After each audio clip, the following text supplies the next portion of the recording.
oath, Senator? I am. I, Barack Hussein Obama, do solemnly swear. I, Barack Hussein Obama, do solemnly swear that I will execute the office of President to the United States faithfully. that I will execute faithfully the office of President of the United States. The office of President of the United States faithfully.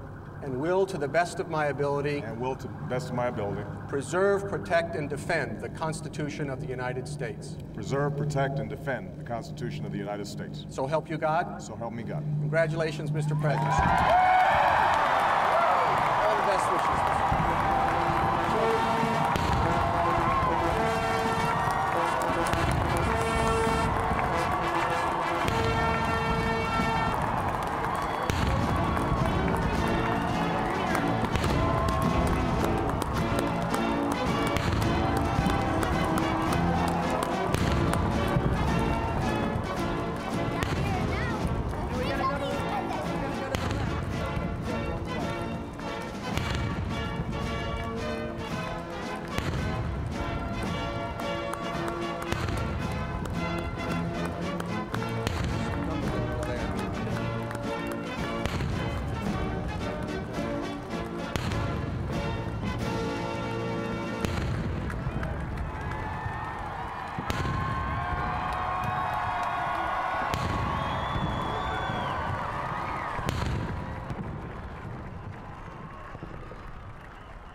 It is my great personal honor to present the 44th President of these United States, Barack Obama.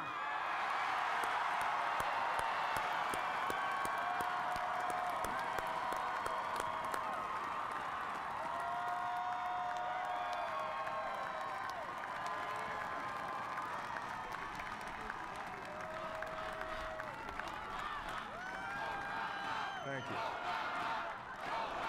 Thank you.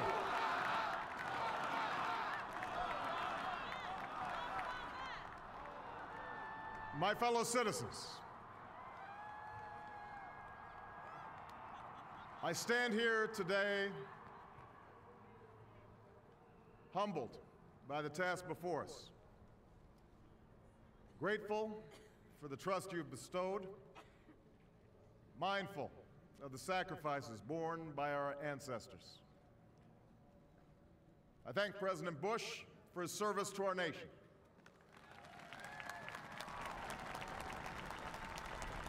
As well as the generosity and cooperation he has shown throughout this transition.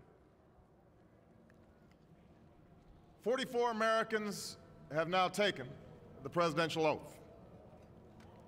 The words have been spoken during rising tides of prosperity and the still waters of peace. Yet, every so often, the oath is taken amidst gathering clouds and raging storms. At these moments, America has carried on not simply because of the skill or vision of those in high office, but because we, the people, have remained faithful to the ideals of our forebears and true to our founding documents. So it has been, so it must be with this generation of Americans. That we are in the midst of crisis is now well understood.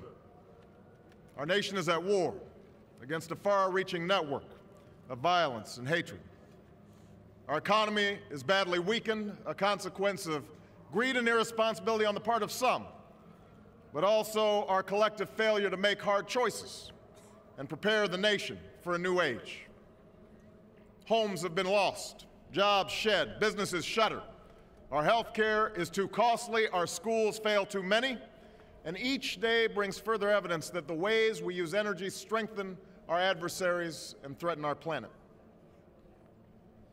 These are the indicators of crisis, subject to data and statistics. Less measurable, but no less profound, is a sapping of confidence across our land. A nagging fear that America's decline is inevitable, that The next generation must lower its sights. Today, I say to you that the challenges we face are real. They are serious and they are many. They will not be met easily or in a short span of time. But know this, America, they will be met.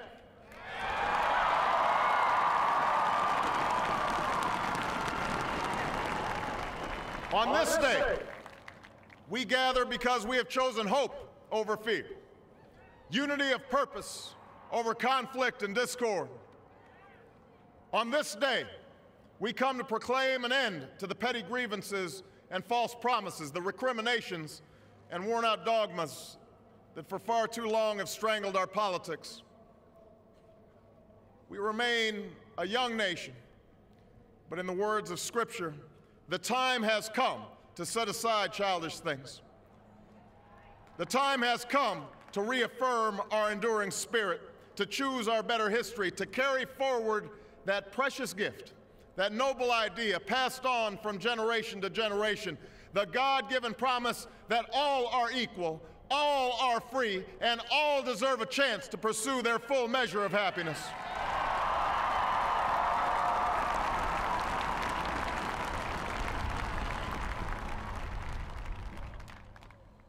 In reaffirming the greatness of our nation, we understand that greatness is never a given. It must be earned. Our journey has never been one of shortcuts or settling for less.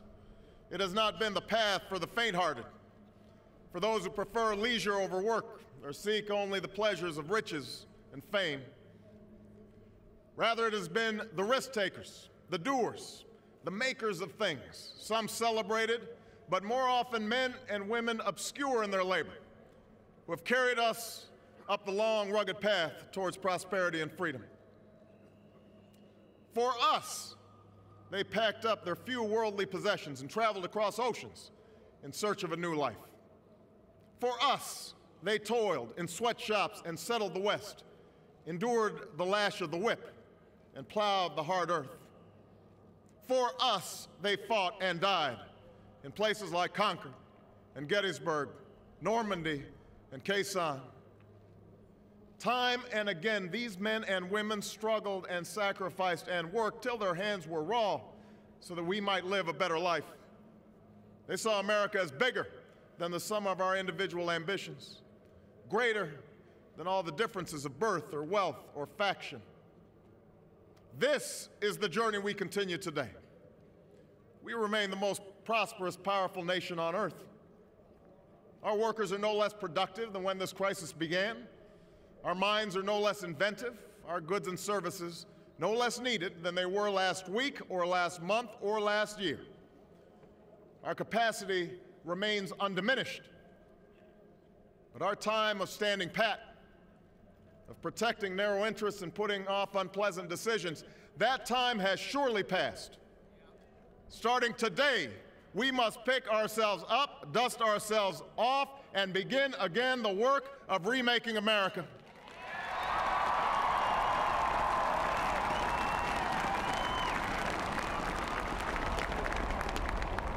For everywhere we look, there is work to be done.